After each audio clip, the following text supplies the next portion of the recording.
reason I'm wearing this incredibly gorgeous outfit is that Joey and Billy gave me these pajamas. We all got the same ones and when we were home in Australia. So this is my tribute to them as I share today's story. Hi everyone, I am back in America. I know that so many of you have been sending your love, your light to my brother. And so I just wanted to, who knows, maybe this is going to be a thing, but I'm basically just making a video of my email, my blog for this week. I'm going to share about the last few weeks and the miracles that have gone on that you have been a part of. Thank you again for your love, your light, your prayers. And I've learned some things, I've strengthened in some things, so I'm really excited to share them too. So I'm probably going to ad-lib. I like to talk, you all know that, but I'm just going to read what's going out on email, on the blog, and I'm going to also transmit my love and gratitude and heart in the process. So feel free to read this or listen to this rather vulnerably and with an open heart if you want to get the best, if you want to get perhaps what's really here for you in this moment. So I have always blurred the lines between my personal and professional life. You know that. Today I do want to share about my brother Stu and the last few weeks of my life following his near-death experience. Many of you already know that I've been in Australia because my brother Stu almost died. He miraculously survived a freak electrocution involving 66,000 volts. His heart stopped beating for 15 minutes and the doctors did not expect him to regain consciousness. They prepared us for the potential complications that often accompany such a shock if he did wake up, and they were severe internal organ burns, significant brain damage and more. So when Stu opened his eyes, recognized us, and then tried to hug us, we were completely unprepared for that. I loved hearing how Billy, Stu's 9-year-old daughter, would share, Daddy's awake and he has his personality. And so that in so many ways was the first miracle, that Stu didn't die instantly.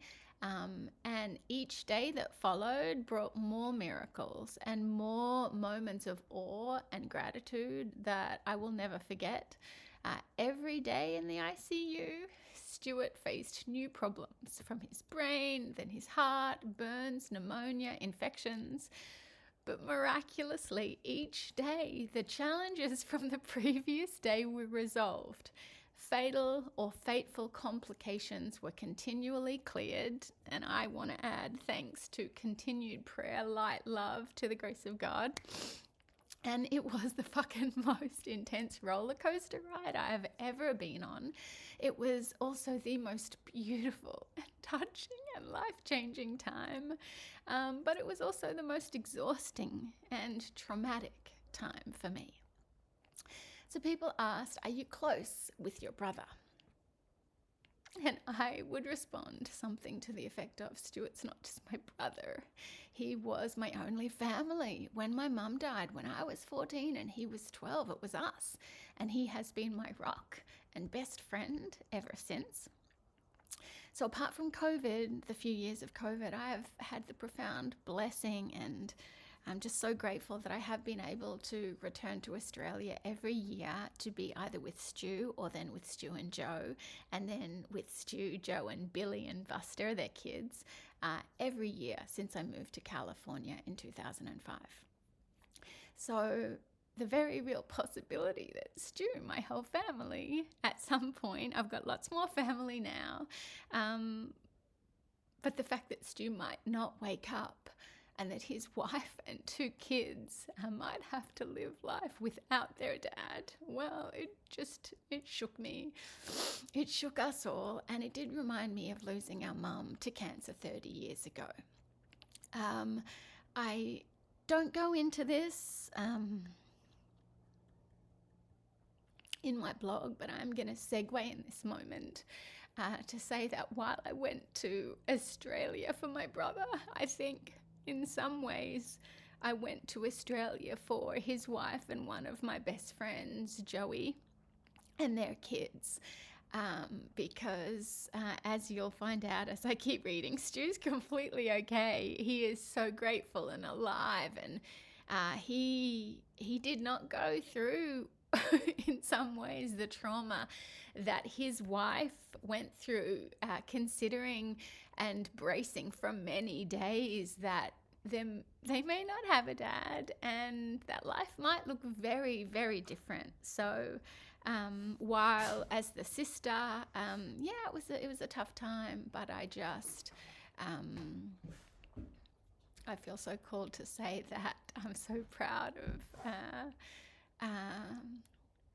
Stu's beautiful wife, Jo, my friend Jo, for falling apart and for flowing with and going through the profound experience that has been this roller coaster for her.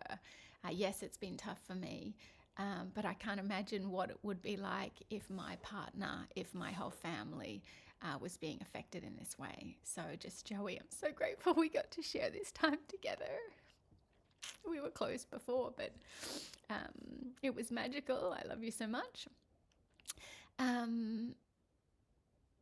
had to say that, right? And I am called to say too that when someone goes through something, an illness, a disease, a catastrophe, a tragedy, the shoulders that burden falls on, the greatest is of course the partner. So in those times, how can we support that partner? How can we be there for them emotionally and in all of the other physical ways? Because it's an intense time. So the idea of living this life without Stuart does make me sob again and again. And probably for the 1000th time this month, I'm grateful to feel and enjoy these tears of pure love, magic, life and joy. And that's really what this blog post is about, that when I cry, sometimes there's a bit of sadness in it, but for the most part, it's like Disney movie ending moment. It's pure joy. It's life. It's joy. It's love that breaks through my body, and it's a beautiful experience. Alrighty. So if we don't cry the tears of pain, we'll never know the tears of love and joy. Many people feel sorry for me when they see me cry because they only know tears of sadness. They have no reference point for the sobs that are pure joy, connection, and beauty. And I remember how that felt to only know and experience sad tears. When my mum died when I was 14, I recall hearing, "You're okay, you're strong." That's my most dominant memory, just hearing that and, yep, I'm okay, I'm strong, I'm okay, I'm strong. And those words were kind and sweet and loving. Everyone around me desperately wanted us kids to be okay and to find the strength to overcome this profound tragedy.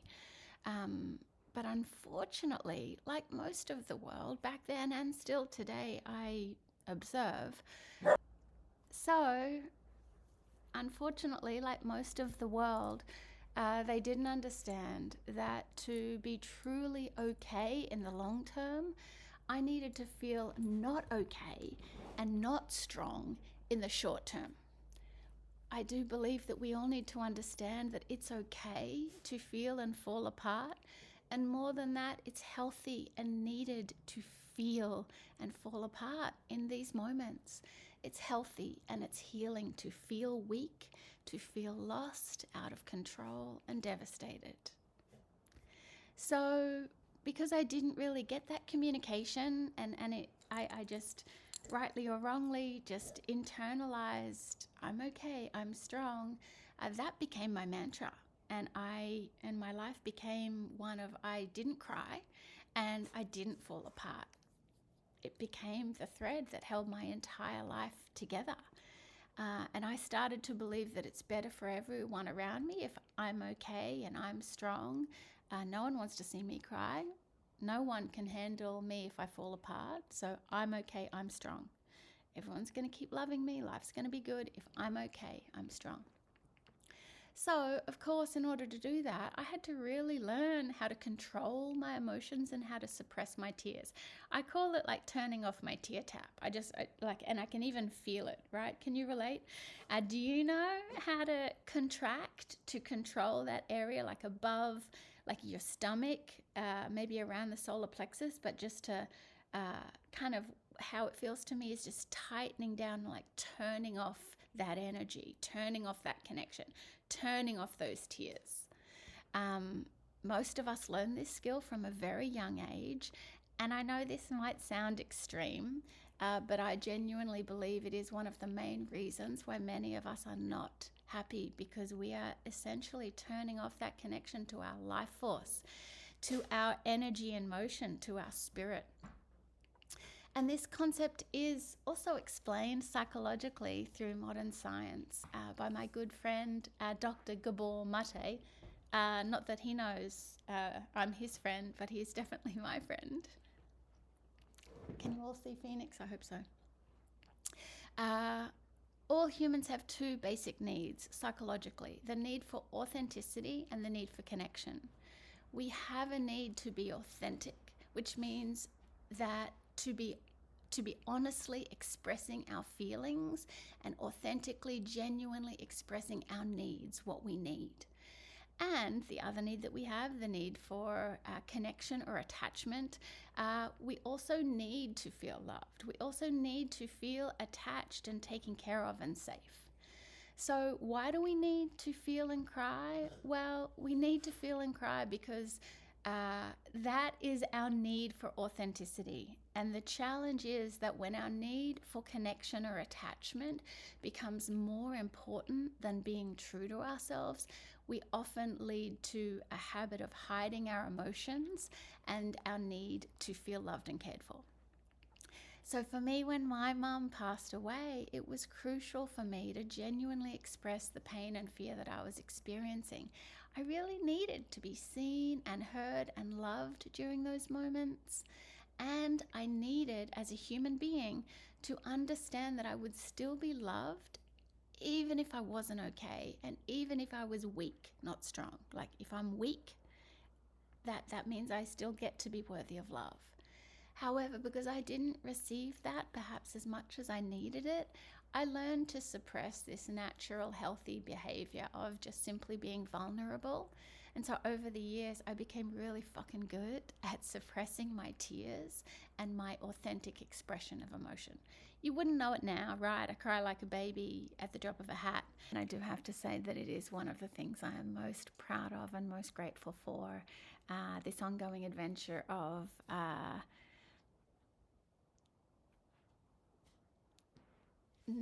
being so unemotional, not crying, and being very tough and together, and how fully I do now feel my emotions and cry at the drop of a hat. Incredibly grateful for that, because I do have to say that, probably 95% of those tears are pure joy, their love, their aliveness. And I would go through all the sad ones again to get here. It's definitely time well spent.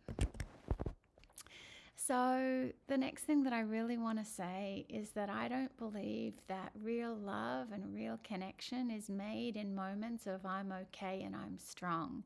And I think what's crazy about that is that most of us are doing our best to be okay and to be strong in relationships. And yes, there is a time for that. We've got to work, we've got responsibilities. Yes, we need to be okay and strong most of the time. But if you're a human, because there is no such thing as a human robot, only a human, we all fear, we all feel, we are all in pain, we all hurt at some time. And so in those moments, are we taking advantage of letting each other in so that we can really express what we need and how we're going, so that we can really let go of whatever might be suppressed up to this point, but so that we can really let it go and move forward and get closer. Anyway, I'm going to read my blog. I think I perhaps express it a little more clearly here. So this might seem radical, but relationship and genuine intimacy is created in the moments of vulnerability, not in times of okayness and strength. Expressing vulnerability and authentic human emotion is crucial for establishing sincere connection and meaningful relationship. When we fail to allow ourselves to be vulnerable and express our true emotion, we deny ourselves the opportunity for true connection and intimacy with others. And again, right, we can't walk around being vulnerable all the time. You know, I don't have that luxury. I don't get to just sit around and feel my feelings. I've got stuff to do. And so, yes, I am lifting and living this beautiful, in some way, clear intention of I am okay. I don't relate to I'm strong. I more relate to I'm alive. I have this beautiful flow of life that can overcome anything. It's not strong. It's more flow. But my point is that they're not all the moments that we really have an opportunity to grow closer through our vulnerability, but we know them when they're on our doorstep, and it's fearful to really fall apart and express ourselves, to cry and let each other in. We know when those moments are. It's okay to be okay and strong most of the time, but when you are falling apart, will you give yourself the gift of allowing that to bring you closer to those that you love? So not only was I disconnecting my ability to feel my intuition and gut instinct in those moments of suppressing my authenticity, but I was also gradually limiting my ability to connect deeply and authentically with other human beings. Expressing vulnerability and authentic human emotion is essential for creating genuine connection and meaningful relationship in life. And I think I've said that the same way or a different way a few different times, but it really is that important. If we don't allow ourselves to be vulnerable and express our true emotion, we do not open ourselves up to true connection and intimacy with others. So I'm going to complete this with a piece of research that came to mind a lot when I was in ICU. And that was this beautiful body of research from palliative care nurse Bronnie Ware. And she calls it the 5 regrets of the dying. It's a widely cited study, and I just love that it does show that our need to authentically express emotion, to share our fears, our feelings, our needs with loved ones does underpin almost all of what we're going to regret at the end of our life if we don't. So, and just think about this for a second. What do you think it is? What's the number one regret of the dying? Like, what do you think that is? Well, Bronnie found this to be the most common regret of all. Number 1, I wish I'd had the courage to live a life true to myself, not the life others expected of me. And this is so common, I believe, because we do live in a world that conditions us to ignore this human need to be authentic, to authentically share our fears, feelings, and needs with others. Because when we do, we shut down our authentic emotion. When we do that, we're also shutting down our connection to our authentic self. to that part of us that knows what we want, that knows what we love, that knows what makes us happy, that actually has a clear line of intuition to why we're on the planet and truly like what is our highest good, what are we here to do.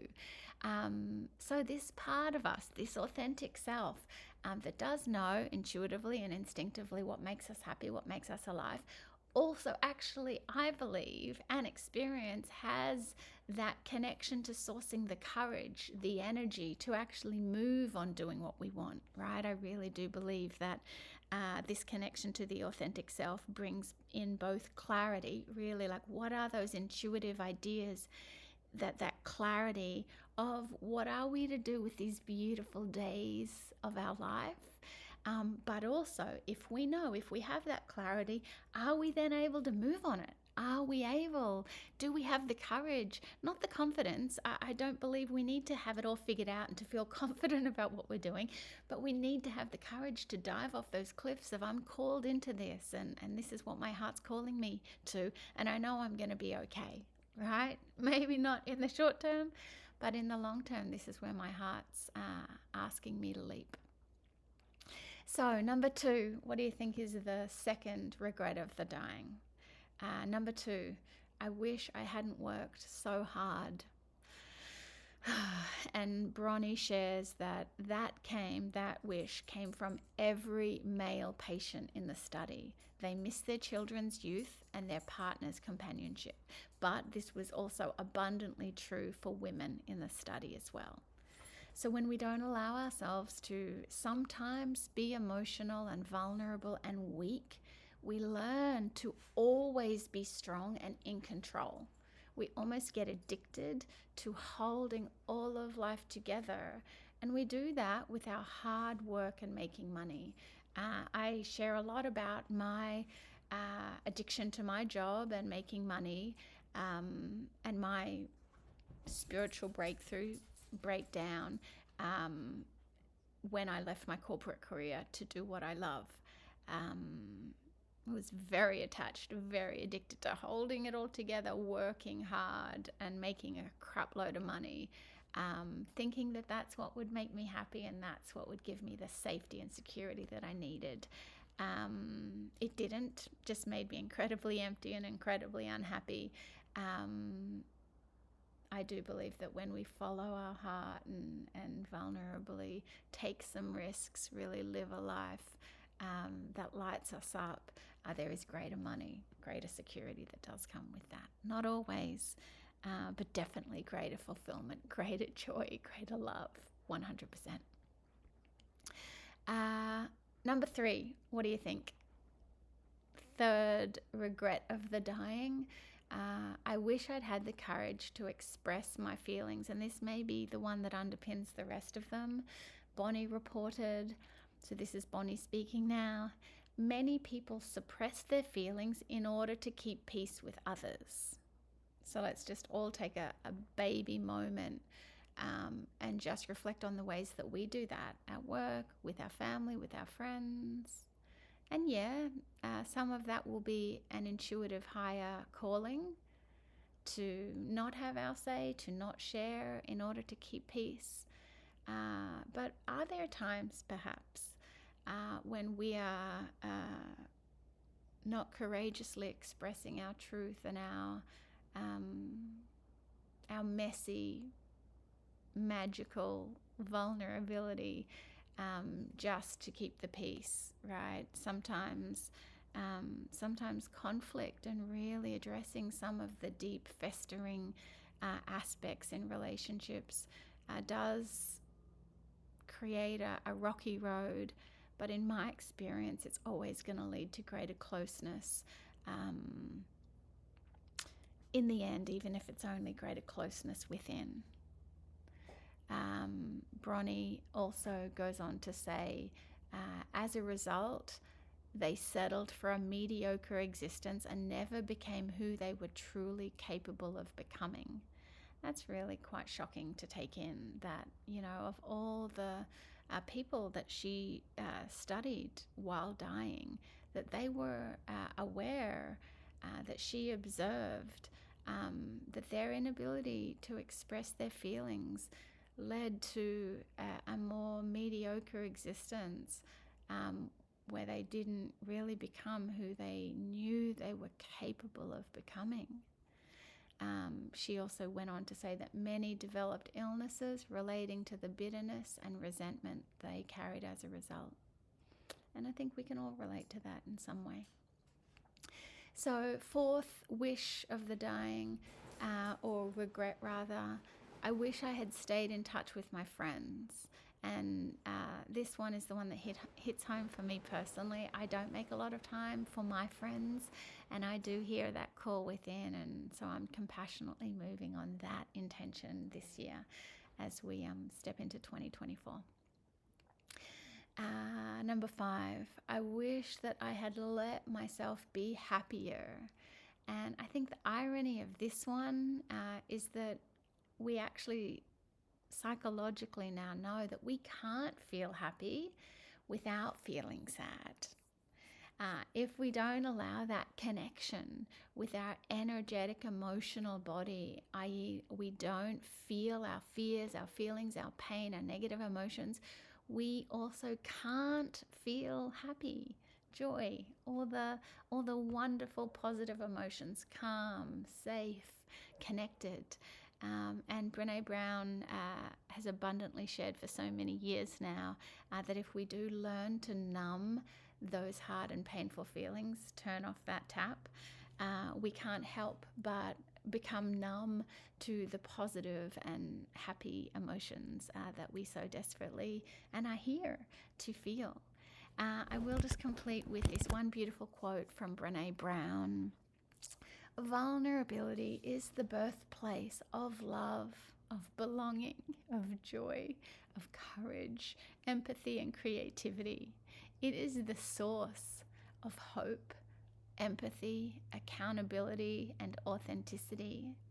If we want greater clarity in our purpose, or deeper and more meaningful spiritual lives, vulnerability is the path.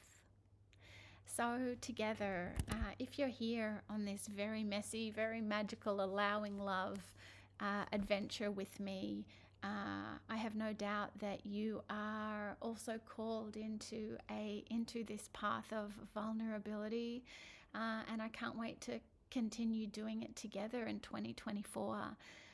One of the new intuitions that I have is that I'm going to be doing a weekly Rainbow Bridge support group, mostly for Fenix's community, but just for my whole world in general. I'm excited to explore this more and to share more about this, but I do believe that there is a very special kind of experience, a special and unique kind of grief that goes along with losing furry, fluffy, with our animals, with our pets. In some way, our pet in some way becomes more a part of us than a different human member of our family. They help us connect to a more innocent, more hopeful, but in some ways also more helpless part of ourselves. And so I just have experienced there is profound healing and clearing and evolution that's available as we show up for authentically feeling our feelings and grieving the loss of our pets. I can still cry thinking about my beautiful dog that died, Jessie, when I was 21. We got her when I was 5. I knew her my whole life, and I can still miss her and love her and feel her close. Our pets just have a way to break through to our compassion and our vulnerability that is incredibly unique and is something that I'm going to explore. So I'm going to keep sharing about this. Sometime in the beginning of January, I'm going to make it available at different times throughout the week, but at least once a week I will be leading this beautiful Rainbow Bridge support experience. So look out for that. I am now back in the office. I've started with clients again. I do have a good amount of space for new one-on-one clients right now. So if you would like support in receiving that clear line to your authentic self, if you'd like support in lifting into your spiritual awareness so that you have a greater sense of why you're on the planet right now and how can you dive into it and show up for it, I would love to support you in that. And a big part of working with me is having the courage to be aware of what are the challenges in your life. Can you be more vulnerable, kind, and compassionate with them? Because as we do that, we do find the blocks. We do find the barriers to the life force and the energy that we need to move forward. So there's usually some healing, some clearing, some letting go of the past in that process. If you're curious, you can either email me or schedule an initial consult on my website. I love you guys. Excited to be back. Love you, Stu. Not sure if he'll watch this. He's a big fan of my work and supports me so much. But this is a long video, so any of you that got to the end of it, oh my God, I love you and I can't wait to see you soon. I love you so much. See you soon. Bye. If you were interested if what kind of a mess Fenix made on the couch when he got up before. That's it. Bleachable, removable, washable couch covers are the key to dog ownership.